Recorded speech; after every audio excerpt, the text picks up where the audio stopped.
Bonjour à tous et à toutes, on se retrouve aujourd'hui pour la première vidéo d'une série de 3. Ces vidéos vont tourner autour du scrapbooking bien sûr et en fait des bases du scrapbooking, puisque j'ai remarqué depuis quelques temps qu'un article qui restait en fait en top vue sur mon blog, c'était le petit lexique du scrapbooking que je vous mettrai en barre d'infos. Et en fait, je me suis dit que ça pourrait être pas mal si vous débutez de reprendre les bases ensemble. Donc on va faire 3 vidéos. Celle-ci va parler des matériaux. Ensuite, on parlera du matériel. Et enfin, dans une 3e et dernière vidéo, on parlera des réalisations en scrapbooking qui se font. Donc voilà pour tout ça. Donc pour commencer les matériaux, on va s'attaquer dans un premier temps à la base de la base, le papier. Donc les différents papiers. Tout d'abord les basiques, le cardstock. C'est peut-être le terme que vous entendez le plus souvent. Donc le cardstock en fait c'est tout simplement un papier un peu épais. Il peut être en bloc comme ceci ou à la feuille à l'unité. Il peut être uni, il peut être pailleté, il peut être décoré comme ici. Alors là, bon, je suis désolée, mon bloc est un peu cassé, mais vous voyez, ça fait partie du cardstock. Tout simplement, il peut être décoré sur les deux faces, sur une seule, et en fait, c'est un peu la base de toutes vos réalisations, puisqu'il peut servir de page, il peut servir de carte pour le Project Life, pour des mini-albums, etc. Donc ça, voilà, c'est un peu votre base. Il y en a plein de toutes sortes. À vous de trouver ceux qui vous inspirent le plus. Ensuite, on va passer à des papiers un peu plus particuliers. Alors, avant toute chose, quand même, je vais signaler la cartonnette, tout simplement, qui est du carton. Souvent, ça sert de base pour faire les couvertures de mini-albums. Donc voilà, bon là, c'est un tout petit morceau, c'est une chute, hein. Mais voilà, vous trouvez des feuilles comme ceci. Moi, je les achète sur Craftelier. Mais après, vous pouvez vous servir de boîtes de céréales, de boîtes de biscuits. Tout ce que vous avez sous la main, ça marche aussi du moment que c'est un peu cartonné. Donc, voilà pour ça. Ensuite, en matière un peu particulière, vous avez des feuilles en liège. Tout simplement, vous pouvez faire des découpes. Vous voyez, celle-ci est... Et en coller en fait, hein, c'est comme un sticker, donc vous pouvez la découper et après vous en servir de page, de découpe, etc. C'est à vous de voir. C'est la marque Laura by Laura si ça vous intéresse. Donc voilà, c'est pas vraiment du papier, mais c'est important de le souligner comme matériau. Ensuite, dans les papiers un peu spéciaux, je vais peut-être en oublier hein, parce que j'essaie d'aller vite quand même. Il y a tout d'abord le papier à fuser en fait. C'est un papier pour utiliser la fuse. Vous savez, ce petit appareil là qui sert à souder le plastique. Donc voilà, celle-ci, c'est des feuilles donc, qui sert à faire des fuses, qui est pas mal pour faire des checkers aussi. Et donc voilà, ça se vend en paquet comme ça. Vous avez 10 feuilles, c'est la marque We Are Makers. Donc voilà pour ce papier. Vous pouvez très bien trouver de l'acétate transparent qui est un peu la même chose. L'acétate c'est quoi? On y vient tout de suite. C'est ce petit plastique transparent. Vous savez, ça fait penser un peu aux feuilles des vidéoprojecteurs qu'on avait à notre vieille époque, pour celles qui sont aussi vieilles que moi. Et donc voilà, c'est du papier transparent. Vous voyez, celui-ci est décoré. J'en ai plein, j'adore l'acétate.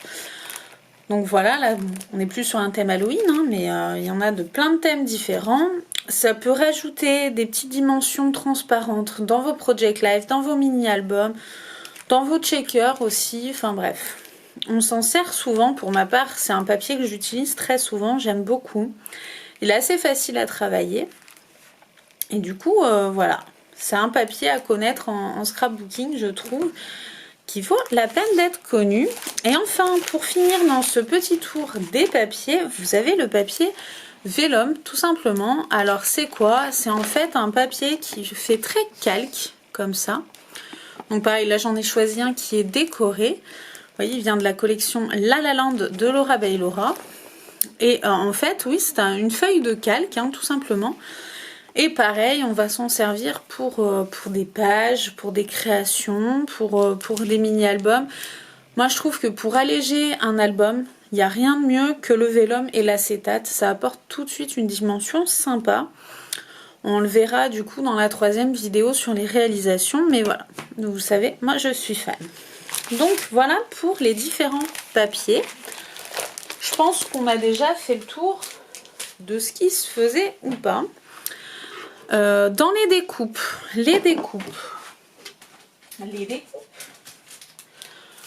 on a les die cuts, donc qui s'achètent tout fait. Voilà, c'est des petits sachets décorés. Il y en a par collection, par thème, etc. de toutes les marques. Là, voilà, là c'est des Noël, hein, mais vous avez, c'est encore Laura by Laura. Décidément, je vous montre que du Laura by Laura. Non, c'est ce qui est sorti. Vous avez d'ailleurs une vidéo sur mon rangement à die cut. Vous avez juste à chercher dans les archives. Donc voilà, c'est des petites découpes.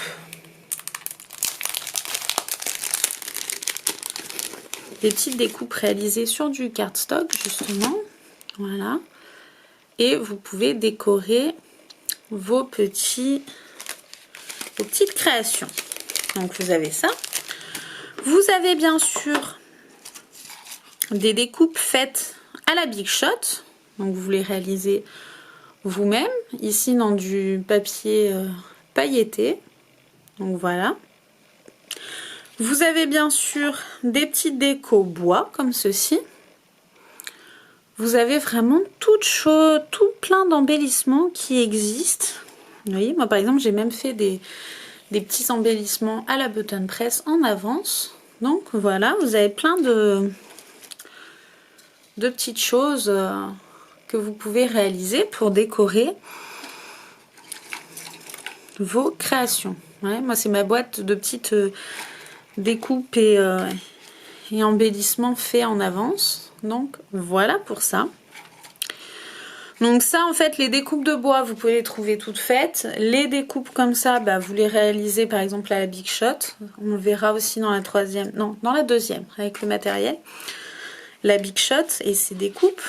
Et enfin bah, les die cut pareil sur tous les sites de scrapbooking vous en avez. Donc voilà pour ça. Ensuite, nous avons les différents stickers. Donc, il y a les stickers classiques. Donc, vous voyez, c'est une planche fine de stickers, hein, tout simplement. Vous prenez votre sticker, vous le posez.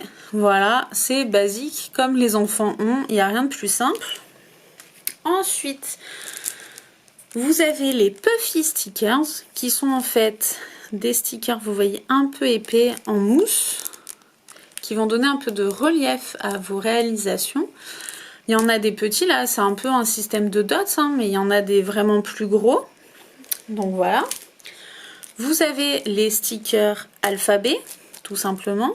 Encore du Laura by Laura ici. Donc voilà, des petits alphabets, pareil, de toutes formes, de toutes couleurs, etc. Vous avez les chipboard stickers qui sont en fait encollés et qui sont des stickers sur du carton, vous voyez. Donc voilà, pareil, ça donne du relief. Attention, si vous les utilisez par exemple dans les Project Life, ça a vite tendance à donner beaucoup de volume. Mais c'est parfois ce qu'on recherche. Donc voilà, ça existe aussi en gros format 30 par 30. Simple Story par exemple en fond en chipboard et en stickers normaux des grandes planches. Et pour finir, moi la touche que j'adore, c'est les petits dots. Donc vous voyez, c'est des petits pois comme ceci à ajouter à vos créations. Et si comme moi vous aimez les dots, je ne l'ai pas sorti. Attendez, je vous montre ça. Vous avez aussi la possibilité d'avoir des encres comme ça. On en parlera la prochaine fois. Pour créer des dots, c'est des encres nouveaux en fait qu'on applique en petits pois et en séchant en fait ça crée des dots. Donc voilà. Mais vous avez en sticker pareil toutes les formes, toutes les couleurs. Voilà, ça c'est Rosy Studio. J'aime beaucoup parce que vous voyez, ils sont vraiment originaux. Il y a de la paillette, il y a des petites incrustations dorées. Enfin voilà, j'aime beaucoup. Voilà pour les stickers. Et enfin, pour finir, les différentes sortes de tampons. Alors, on a d'abord... Alors, il y a les caoutchoucs. J'en ai pas. Si, je vous dis des bêtises. Je vous dis des bêtises.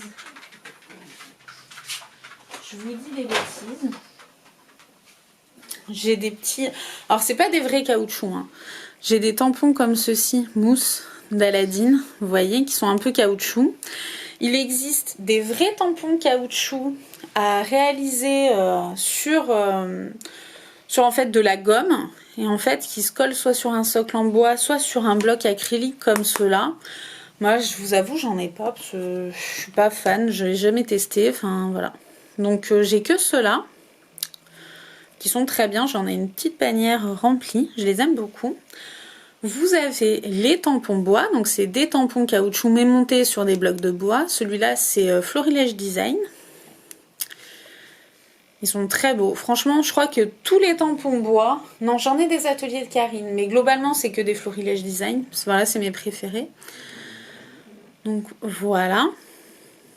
Et enfin, vous avez les tampons acryliques. Donc vous avez une vidéo entière sur comment nettoyer et entretenir les tampons acryliques. Mais donc voilà, c'est des petits tampons comme ceux-là qu'on prend, qu'on applique sur une plaque et qu'on vient appliquer tout simplement. Et après, voilà, on les nettoie, on les range, il n'y a pas de souci. Voilà, je vous invite à voir ma vidéo si vous voulez en savoir plus. Mais je pense qu'on a déjà fait un peu le tour des matériaux de base. En commentaire, n'hésitez pas si vous pensez que j'en ai oublié, il n'y a pas de problème. Je me ferai un plaisir de vous dire si vous avez des interrogations, de répondre à vos questions. Et du coup, on se retrouvera une prochaine fois pour parler du matériel de scrapbooking. En attendant, je vous souhaite une bonne création. À bientôt, bye bye!